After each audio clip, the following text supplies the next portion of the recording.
A white police officer fabricates a story about a black woman in court, unaware she's a high-ranking Navy SEAL. "You misjudged me, Officer Smith," she declared, "but the truth always surfaces." What could stun a courtroom into silence? An officer claims a black woman resisted arrest and assaulted him. His tale seems plausible until she takes the stand, flipping the case entirely. Who is she, and why does her testimony shock the officer, jury, and even the judge? This is the tale of a lie unraveling, transforming a quest for justice into a battle for truth. Let's explore it. The morning sun slipped through the courtroom's heavy curtains, casting long shadows across the polished wooden floor. Though grand, the room felt stifling. Rows of benches held spectators, curious locals, journalists scribbling notes, and a few faces etched with quiet tension. Among them sat Emily Harris, her calm demeanor hiding the storm within. Her dark brown skin shimmered faintly under the artificial lights, her braided hair resting neatly on her shoulders. Emily sat tall, her posture rigid, hands clasped lightly before her. She wore a simple white blouse and black slacks, chosen to project humility and respect. Yet, her keen eyes scanned the room with precision, noting every face, every movement.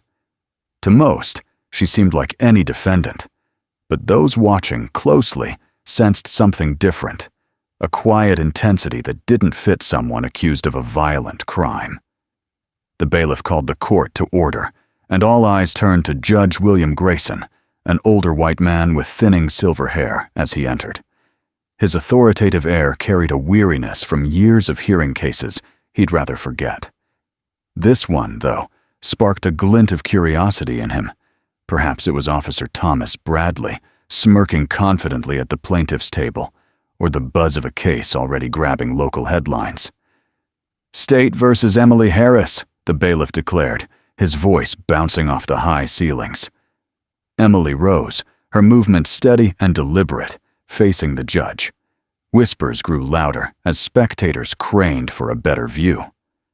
Officer Bradley leaned back, his face smug, almost amused. In his crisp police uniform, he radiated the arrogance of unchallenged authority. Emily's lawyer, James Carter, a young black attorney fresh from law school, shuffled his notes nervously. He glanced at Emily for reassurance, but she kept her eyes on the judge, her expression unreadable. Carter took a deep breath and stood. "Your Honor," he said, his voice slightly shaky, "we're ready to proceed." Judge Grayson nodded, his gaze shifting to Bradley. "Officer Bradley, take the stand." Bradley rose, his movements theatrical, as if playing to an unseen crowd. He adjusted his uniform, pausing briefly to glance at Emily, with a faint, predatory smirk. As he swore the oath, Emily watched him closely. She noted his fidgeting fingers, the subtle shift in his posture as he sat. These were details most missed, but Emily cataloged them with a trained eye for body language. She stayed still, unmoved, as Bradley began his testimony. "That evening," Bradley said, his voice loud and steady, "I responded to a disturbance call on the east side of town. I found the defendant, Ms. Harris, loitering outside a closed business." Murmurs rippled through the courtroom. Loitering was a common, vague charge, often aimed at people of color. Bradley continued, unfazed. "When I asked what she was doing, she got hostile," he said, his tone dramatic. "She refused to show ID, raised her voice, and when I tried to calm things down, she attacked me." Gasps spread through the room. Emily remained calm, her face impassive. Bradley shifted, feigning pain. "She hit my chest and reached for my service weapon. I had no choice but to restrain her." From the back, a woman muttered, "That sounds like a lie." Heads turned, but the judge quickly restored order. "Thank you, Officer Bradley," Judge Grayson said neutrally. "You may step down." Emily's lawyer stood, visibly anxious. "Your Honor, before we move on, I'd like to request—" "Save it for cross-examination, Mr. Carter," the judge cut in. "Let's continue." Emily exhaled quietly, her patience tested, but hidden. She leaned toward Carter, whispering, "Stay focused." "Stick to the facts," Carter nodded, though he seemed uneasy. As the prosecution rested, the courtroom's tension thickened. Bradley returned to his seat, his smirk now a full grin, exchanging a wink with his fellow officers in the back. Emily caught it all. "Ms. Harris," the judge said, his tone skeptical, "it's your turn to testify." Emily stood, smoothing her blouse as she approached the stand. The room fell silent, 100 eyes pressing on her. She adjusted the microphone deliberately, her movements calm and precise. "Ms. Harris," the prosecutor began, his sharp suit matched by a sharper tone. "Can you explain your actions that night?" Emily leaned forward slightly, her voice steady. "I can. But first, let me clarify. The officer's story is not just wrong, it's deliberately false." A collective gasp filled the room. The prosecutor smirked. "That's a bold claim, Ms. Harris. Got any proof?" Emily met his gaze, her eyes unwavering. "The truth will surface soon enough." The prosecutor opened his mouth to counter, but Emily's calm confidence silenced him briefly. Judge Grayson cleared his throat, urging the questioning to proceed. As Emily shared her account, the room's tension grew electric. The audience hung on her words, sensing she was no ordinary defendant. Unbeknownst to them, justice was stirring, and Officer Bradley's lies were starting to crumble. Emily sat on the stand, her posture unshaken, hands resting lightly on the wooden railing. The courtroom's silence was heavy, every breath held for her next words. When she spoke, her voice was calm but powerful. "That night," she began, her eyes sweeping the room, "I was heading home after visiting a friend. I stopped at Elm and Fifth to check my phone for directions." She paused, letting the detail land. "That's when Officer Bradley approached." The prosecutor leaned in, ready to strike. "You're saying the encounter was unprovoked?" Emily tilted her head slightly, unshaken. "Not entirely. I was on the sidewalk, which isn't a crime. He shined his flashlight in my face and demanded to know what I was doing, in a tone far from polite." "And your response?" the prosecutor asked, his voice dripping with doubt. "I said I was checking directions," Emily answered evenly. "He demanded my ID. I asked if I'd done anything wrong." The prosecutor pounced. "So, you challenged his authority?" "I questioned his intent," Emily corrected, her voice firm yet calm. "I wasn't blocking traffic, trespassing, or causing trouble. I wanted to know why he needed my ID." Murmurs spread through the courtroom. Judge Grayson tapped his gavel lightly. "Order in the court." Emily continued, her tone steady. "When I asked for clarification, he raised his voice, accused me of being uncooperative. I said I wasn't causing trouble, but before I could finish, he grabbed my arm." Her words hung heavily. The prosecutor raised an eyebrow, plotting his next move. "You claim he restrained you without cause?" Emily nodded. "Yes. When I told him to let go, he gripped harder. He said, and I quote, 'Women like you need to learn to listen.'" Gasps erupted from the gallery. The judge's gavel struck harder. "Order! No interruptions!" The prosecutor forced a smile. "That's a serious accusation, Ms. Harris. Any proof of those words?" Emily's gaze was unflinching. "No, because his body camera conveniently failed, didn't it, Officer Bradley?"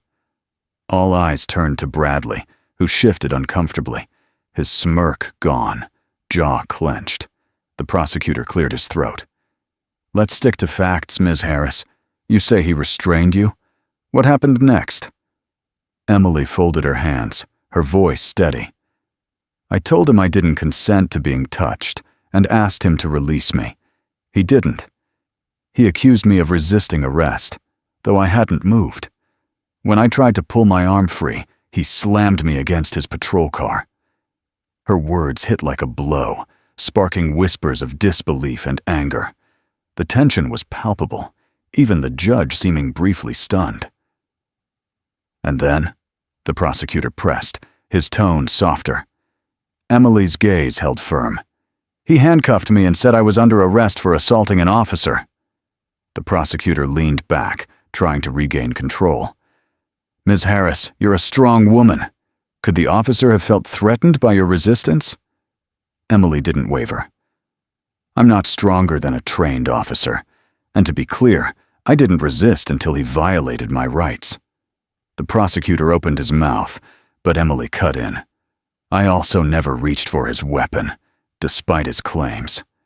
That was a lie to justify his force. The room froze. Bradley shifted, visibly rattled. The prosecutor's face darkened, struggling to stay composed. Ms. Harris, he said tightly, you're asking us to believe Officer Bradley, a decorated officer, made it all up. Any evidence for your story? Emily's faint smile carried power. The truth finds its way, counselor. You'll see soon enough. The judge leaned forward. Ms. Harris, are you suggesting there's unseen evidence? James Carter stood quickly. Your Honor, we plan to present additional evidence during the proceedings. The prosecutor scoffed. Stalling tactics, Your Honor. If the defense had anything solid, they'd have shown it. Emily faced the judge. Your Honor, truth takes time, but I assure you, when it emerges, it'll be undeniable. The judge studied her, his face unreadable, then nodded. Very well. We'll recess for today. Court resumes tomorrow at 9 a.m. As the gavel fell, whispers erupted. Emily rose from the stand, calm and deliberate, passing Bradley, who avoided her gaze. She joined Carter at the defense table. You sure about this? Carter whispered, doubt in his voice. Emily's grip on his arm was steady. Trust me, James. Tomorrow, the truth will outshine anything Bradley can say. As she left the courtroom, the crowd's murmurs trailed her, a mix of curiosity and speculation. Outside, the setting sun bathed the town in gold. Emily paused on the courthouse steps, eyes on the horizon. The fight wasn't over, but she was ready. Always had been. The courthouse emptied slowly, tension lingering like heavy fog. Emily stood on the steps, her silhouette framed against the sunset's orange glow. Conversations and footsteps buzzed around her, but she tuned them out, her focus inward. She'd faced deadlier battles, where survival wasn't assured, but courtroom fights, where truth could be buried under lies, felt uniquely oppressive. James Carter appeared beside her, his face tense. Clutching his briefcase, he seemed to carry the weight of his duty. Emily, he said quietly, we need to talk. She glanced at him, her gaze steady. What's on your mind, James? He exhaled, his breath visible in the cool air. You're holding something back. The judge knows it, the prosecutor knows it, and Bradley's nervous. What's your ace? I need to know before tomorrow. Emily's lips hinted at a smile. You'll know when the time's right. That's not enough, he pressed, voice lower. I'm your lawyer. I need to be ready for whatever you're planning to drop. She studied him, her silence heavy. Finally, she nodded. Meet me at my house tonight. I'll tell you everything. James blinked, caught off guard. You will? Yes, she said firmly, but not here. Emily's modest home sat on the town's edge, framed by tall oaks swaying in the night breeze. A porch light cast long shadows on the gravel path. James arrived, stepping cautiously from his car. The quiet was jarring after the courtroom's chaos. He knocked softly, and Emily answered instantly, as if waiting. In a navy sweatshirt and black leggings, she looked different from her poised courtroom self, her hair tied back, expression unreadable. Come in, she said, stepping aside. James entered, scanning the neat living room. A few personal touches stood out. a photo of a younger Emily in a Navy uniform beside an older man in similar attire, a folded American flag in a glass case on the mantel, a bookshelf packed with leadership, strategy, and history books. "You live alone?" James asked, curious. "For now," Emily replied, motioning to the couch. "Drink?" "No, I'm good," he said, sitting stiffly, briefcase at his feet. "I'm here for answers, Emily. No distractions." She smirked, appreciating his focus. "Fair enough." She pulled a worn leather folder from the bookshelf, its edges frayed but cared for, and set it on the coffee table. James eyed it cautiously. "What's this?" he asked. "My service record," she said simply. "Everything you need to know about me." He hesitated. "You're just handing it over?" "You're my lawyer," she said. "You need to know who you're defending." James opened the folder, fingers grazing the pages. Discharge papers, commendations, certifications. His eyes widened as he read faster. "Wait," he muttered. "You were a Navy SEAL?" "Lieutenant Commander. Retired," she confirmed. He stared, mouth agape. "Emily, this changes everything. Why keep it quiet?" "It's not just about my past," she said, leaning forward. "It's about what Bradley stands for. This fight isn't only mine, James. It's about exposing corruption and bias that lets men like him skate by." James ran a hand through his hair, mind racing. "The prosecution will flip when this comes out. Bradley, he'll collapse." Emily's expression hardened. "Bradley won't collapse. Men like him dig in when cornered. We need to be sharp, strategic." James nodded, grasping the stakes. "Does he suspect?" "Not yet," she said, "but he's on edge. You saw his look today. He knows something's off and it's gnawing at him." James closed the folder, exhaling. "So, what's the plan?" Emily's eyes gleamed with resolve. "Tomorrow, we reveal the truth. But it's not just about catching Bradley's lie. We expose the system that protects him." "How?" James asked, leaning in. Emily stood, commanding even in casual clothes. She picked up the flag from the mantel, turning it in her hands. "We make them see me, not as a defendant, but as a woman who spent 20 years defending the freedoms Bradley tried to take." Her voice was steady, but a quiet storm brewed beneath. James felt a chill, not fear, but awe at her strength. "Emily," he said softly, "tomorrow's a battle." She set the flag down, her eyes fierce. "I've fought my whole life, James. Tomorrow's just another skirmish." The courthouse loomed in the dawn's gray light, its facade casting shadows over a growing crowd.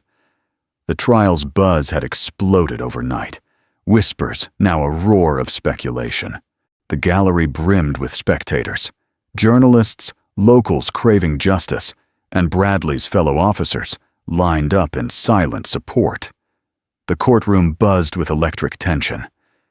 Emily sat at the defense table, calm but focused, her navy blazer and crisp white shirt radiating authority. James flipped through notes, his pen tapping nervously. "Ready for this?" he asked quietly. Emily's gaze was steady. "I've been ready for years, James. Let's show them the truth." The gavel struck as Judge Grayson entered, his stern face scanning the crowd. "Court is in session. We continue with State versus Emily Harris." The prosecutor, Richard Evans, stood, his sharp suit meant to intimidate. "Your Honor, we'll reinforce Officer Bradley's testimony today and present evidence supporting the charges." Emily stayed steady, hands lightly on the table, feeling the room's eyes but unshaken. Evans called Bradley back. His polished demeanor hid the room's growing tension. Bradley adjusted his tie, moving slower, as if weighed by scrutiny. "Officer Bradley," Evans began, voice firm. "Remind the court of the events leading to the defendant's arrest." Bradley cleared his throat, voice strained. "As I said, I found the defendant near a closed business, acting suspiciously. She refused ID and got aggressive when questioned. You stand by that? Evans pressed. I do, Bradley said, his eyes flicking to Emily briefly. Evans nodded.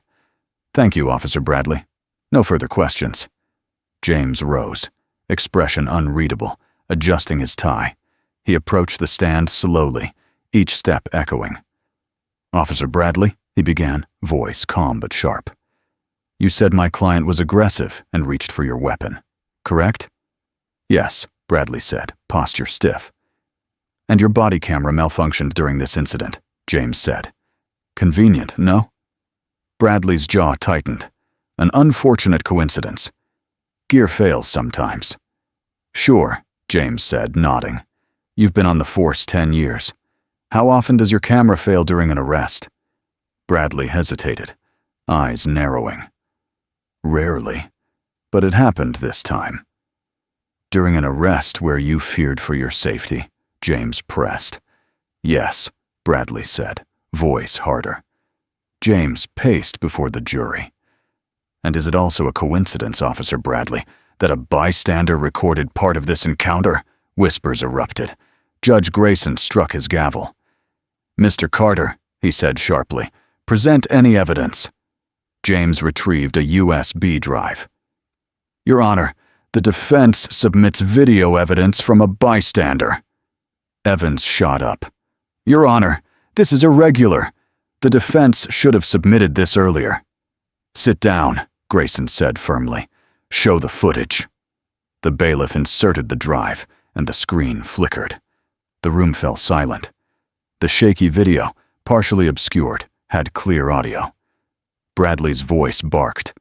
Don't make this harder than it needs to be, as he gripped Emily's arm. Her voice followed, calm. I'm not resisting. Let go. The crowd watched as Bradley shoved Emily against the car, his words cutting. Women like you don't get to question me. The courtroom exploded. The judge's gavel pounded. Order! I demand order! The recess cleared the room slowly, tension lingering. Emily sat calmly at the defense table, unshaken by the chaos. James paced, muttering, This is huge, Emily. That video shredded his story. Emily's gaze was steady. It's a crack, James. Cracks don't topple walls. We need more. James exhaled, leaning on the table. What's next? We've got the video and your record. We can bury Bradley. It's not just about Bradley, she said softly. It's about the truth. Rush, and we lose control. Timing's key. The bailiff called. Court reconvenes in 5 minutes. Emily stood, adjusting her blazer. Stay sharp, James. It's time. As the judge entered, all eyes were on Bradley, his smirk gone, eyes darting nervously. His fellow officers exchanged uneasy glances, their support wavering. Judge Grayson spoke. Mr. Carter, more evidence? James rose, composed. Yes, Your Honor. The defense calls Emily Harris to the stand. The room buzzed. Emily approached the stand, measured and unfaltering, her presence commanding. She sat, posture straight as a soldier's. Ms. Harris, James began, you've heard the charges. Resisting arrest, assault, attempting to seize a weapon. Are they true? No, Emily said firmly, voice carrying. Then tell us what happened that night, James said. Emily took a breath, eyes sweeping the room. I was heading home after visiting a friend, stopped to check my phone at Elm and Fifth. Officer Bradley approached, asked what I was doing. I told him. He demanded my ID, and I asked why. I wasn't breaking any law. How did he react? James asked. Emily's jaw tightened. He called me uncooperative. When I tried to explain, he grabbed my arm and wouldn't let go, even after I said I'd done nothing wrong. James stepped closer to the jury. Did you threaten him? No, Emily said. I told him to let go. When I pulled my arm, he slammed me against the car and cuffed me, claiming I reached for his weapon. A total lie. The gallery murmured. Emily pressed on. His actions weren't about law enforcement, she said, voice charged. They were about power, controlling someone he thought couldn't fight back. James let her words linger. Ms. Harris, the prosecution calls you an ordinary civilian who turned violent. Is there more to your story? Emily's eyes met his, a flicker of resolve breaking her calm. Yes, she said, voice heavy with experience. There is. The room held its breath as she leaned forward. I'm Lieutenant Commander Emily Harris, retired Navy SEAL, she said, voice slicing the silence. I served 20 years in the world's deadliest combat zones, leading teams with discipline, precision, and strength, qualities I carry daily. Gasps echoed, then silence. Judge Grayson froze, gavel in hand. Bradley paled, jaw tight. James stepped forward. As a SEAL, you're trained for high-pressure situations. Did you use that training with Officer Bradley? Yes, Emily said. I stayed calm, tried to de-escalate, and protected myself without violence. Did you try to harm Bradley or take his weapon? James asked. No, she said firmly. My training taught me to assess threats. Bradley wasn't a threat to my safety, just my dignity. I wouldn't let him take that. The courtroom erupted. The judge's gavel pounded, his face torn between frustration and awe. Order! I demand order! James faced the jury, voice firm. You've heard Bradley's story, and now the truth from a woman who's defended this nation. Who do you believe? Evans sat pale, eyes down. Bradley gripped his chair, bravado gone.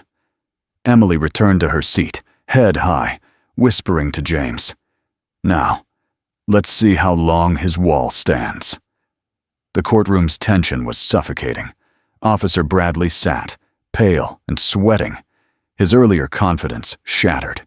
His hands trembled, gripping the table. His fellow officers, once a solid wall of support, exchanged uneasy looks, doubt creeping in. Judge Grayson looked to Bradley's lawyer. Mr. Evans, does the prosecution wish to redirect or rethink your approach? Evans rose stiffly, his composure cracking. Your Honor, he said, voice edged with desperation. We'll recall Officer Bradley to address inconsistencies. The judge nodded. Proceed. Bradley stood, movement stiff, avoiding Emily's piercing gaze. He sat, hands shaking as he adjusted the microphone, noticed by the jury. Evans forced a smile. Officer Bradley, you've heard the defendant's claims about your conduct. Your response? Bradley cleared his throat, voice shaky. Her story's exaggerated. I acted within my duties. And the video evidence? Evans asked. How do you explain what we saw? Bradley's eyes darted. The video's incomplete. It misses the context of her behavior before that moment. What context? Evans pressed, voice tight. She was defiant, Bradley said, louder, grasping for control. She refused to cooperate, challenged me. I had to act to keep order. Emily watched, her expression almost pitying. James whispered, He's falling apart. She nodded, focus unbroken. Evans pressed on. You stand by your claim she reached for your weapon? Yes, Bradley said, voice weak. She moved suddenly toward my side. I had to protect myself. James stood. Your Honor, permission to cross-examine. Granted, Grayson said. James approached slowly, letting silence build. Officer Bradley, he began, voice sharp. You've said my client reached for your weapon, correct? Yes, Bradley said, less certain. You've got no physical evidence, no fingerprints, no witnesses, just your word, James said. Bradley's jaw clenched. I know what I saw, James nodded. You saw it, but the court saw differently. Video showing my client calm until you escalated. That video's out of context, Bradley said, voice rising. Context, James said, turning to the jury. Here's context. A man who demanded ID from a law-abiding citizen without cause, used force when questioned, and lied under oath to cover it. Evans objected, but Grayson overruled. James faced Bradley, voice cold. "You called a decorated Navy SEAL a threat. Are you embarrassed to know she's faced dangers you can't fathom?" Bradley flinched. "That's irrelevant. She wasn't acting like a SEAL. And you weren't acting like an officer," James snapped. "You were a bully abusing power, thinking she'd back down. But she didn't, did she?" Silence fell. Bradley had no response. James turned to the judge. "No further questions." Bradley slunk back to his seat, shoulders slumped. His officers avoided his gaze, their confidence shaken. Emily leaned to James. "The wall's crumbling." James smiled faintly. "Let's bring it down." Silence weighed heavy as Bradley sat, his bravado gone, looking like a man on a crumbling edge. The jury's uneasy glances showed growing doubt. Even Judge Grayson leaned forward, sensing the shift. At the defense table, Emily's calm presence loomed large, her strength filling the room. James flipped his notes, jaw set. This wasn't just a case, it was a reckoning. Grayson spoke. "Mr. Carter, proceed." James stood, buttoning his jacket. "Your Honor, the defense has one final piece of evidence to show what really happened that night." The gallery buzzed, spectators leaning in. Bradley gripped his table, knuckles white. Evans tensed, confidence fading. Emily stayed steady as James held up a file. "Ladies and gentlemen," James began, voice firm. "You've heard two stories. Officer Bradley claims my client, a woman with no record and a career serving her country, turned violent for no reason. The truth is simpler and darker." He opened the file, showing documents. "This is Officer Bradley's personnel record, revealing a pattern of behavior that questions his credibility." Evans leapt up. "Objection! This is irrelevant." "Overruled," Grayson said. "Continue." James faced the jury. "Bradley's career shows multiple complaints: excessive force, racial bias, misconduct, ignored or buried by his department. Until today." He handed the jury copies, their murmurs growing. Grayson's expression darkened as he reviewed the pages. "This isn't one mistake," James said. "It's a pattern of abuse, ending in my client's false arrest and mistreatment." He turned to Emily. "Now, she'll tell her truth." Emily stood, walking to the front, tall and commanding. "I'm Lieutenant Commander Emily Harris," she said, voice clear. "For 20 years, I served as a Navy SEAL in the world's deadliest zones. I've led with integrity and discipline." Her eyes met the jury's. "I've faced battlefield enemies, but never expected one in my own country. That night, I wasn't a threat or breaking laws. I was just existing. Something that, for people like me, often feels criminal." Silence replaced murmurs, heavy with shame.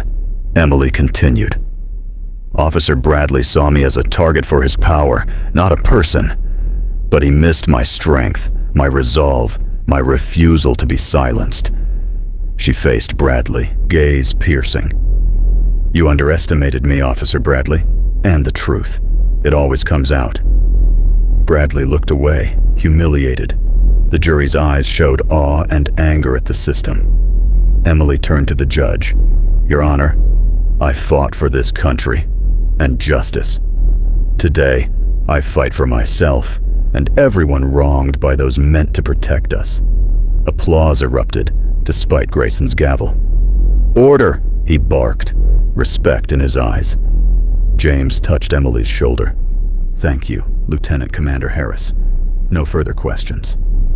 Emily returned to her seat, the jury's skepticism now conviction. Bradley shrank, his bravado gone. Grayson spoke heavily. "We move to closing arguments. Choose your words carefully." The courtroom held its breath as Evans rose, his confidence shaken. "Ladies and gentlemen," he began, voice strained, This is a complex case. The defense paints Officer Bradley poorly, but consider the bigger picture. Officers make split-second decisions in tough situations. Bradley acted for public safety. He glanced at Bradley's pale face. Mistakes happen, but that doesn't change that he was doing his job. The defendant questioned authority, resisted, and escalated. Evans hardened. Focus on facts, not emotion. Thank you, James Rose, calm and confident. Ladies and gentlemen, he said, this isn't complex, it's painfully simple. My client, Lieutenant Commander Emily Harris, a Navy SEAL and American hero, was profiled, mistreated, and lied about by a man abusing his power. He gestured to Emily. She didn't resist or threaten. She asked a simple question. Why? For that, she was slammed against a car, cuffed and humiliated. His voice rose. This is about accountability, ensuring those sworn to protect are held to high standards. When they fail, the system fails. He stepped closer to the jury. You can send a message. No one's above accountability. Justice isn't just a word, it's a principle. I trust you to do right. The courtroom stayed silent as Grayson instructed the jury. They left to deliberate. Hours dragged like days. Emily sat in the hallway, hands clasped. James paced, brow furrowed. Will they see the truth? He asked. Emily looked up, resolute. They need to feel it, James. Truth finds a way. The bailiff appeared. The jury has a verdict. The packed courtroom buzzed with tension. Emily stood with James, her face steady. Bradley sat rigid, eyes on the jury box. The foreperson, a middle-aged woman with kind eyes, stood. Has the jury reached a verdict? Grayson asked. Yes, Your Honor, she said. Read it, he said. In the case of State versus Emily Harris, we find the defendant not guilty on all charges. Gasps and cheers broke out, silenced by Grayson's gavel. Emily exhaled, shoulders easing. James smiled, hand on her shoulder. The foreperson continued. We also recommend investigating Officer Bradley's conduct. Grayson nodded. The court will consider this. Officer Bradley, retain counsel. This isn't over. Outside, media swarmed, but Emily stood tall, addressing them. This isn't just my win, she said, voice firm. It's for accountability, justice, and those silenced by power. I didn't fight alone, and I won't stop fighting. James stood beside her, proud. The crowd cheered as she walked away. Months later, Bradley was fired and faced charges for perjury and misconduct. His former allies distanced themselves as investigations revealed more abuses. Emily resumed her quiet life, but her name became a beacon of resilience, inspiring others at speaking events. Though she left the battlefield long ago, Emily Harris knew her fight continued. For her, justice wasn't just a result, it was a way of life. And so, the truth triumphed.